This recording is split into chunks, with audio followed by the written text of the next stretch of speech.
తమిళనాడు మంత్రి పొన్ముడి వ్యాఖ్యలపై రాష్ట్రంలో పొలిటికల్ దుమారం చెలరేగింది. మహిళలు హిందూ సంప్రదాయాన్ని అవమానించిన పొన్ముడిని బర్తరఫ్ చేయాలని మహిళా సంఘాలు బీజేపీ డిమాండ్ చేశాయి.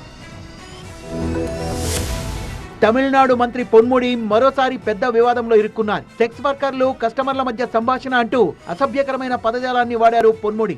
శైవం, వైష్ణవాన్ని కూడా కించపరిచే రీతిలో ఆయన వ్యాఖ్యలు చేశారు. పొన్ముడి వ్యాఖ్యలపై మహిళా సంఘాలతో పాటు పలువురు ప్రముఖులు తీవ్ర ఆగ్రహం వ్యక్తం చేశారు. మహిళల్ని కించపరిచిన పొన్ముడి వ్యాఖ్యల్ని తీవ్రంగా తప్పుపట్టిన డీఎంకే ఎంపీ కనిమొళి ఇలాంటి వ్యాఖ్యల్ని తమ పార్టీ తీవ్రంగా ఖండిస్తోందన్నారు. పొన్ముడిని వెంటనే కేబినెట్ నుంచి బర్తరఫ్ చేయాలన్నారు బీజేపీ నేత ఖుష్బూ. స్టాలిన్ తన మంత్రివర్గంలో ఎలాంటి వాళ్లకు చోటు కల్పించారో ప్రజలు తెలుసుకోవాలంటూ ట్వీట్ చేశారు.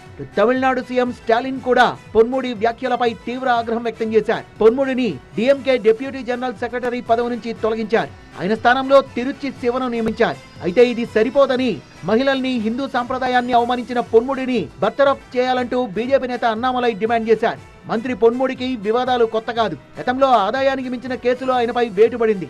సుప్రీంకోర్టు తీర్పు తర్వాత ఆయన మళ్లీ మంత్రి పదవిని దక్కించుకున్నారు.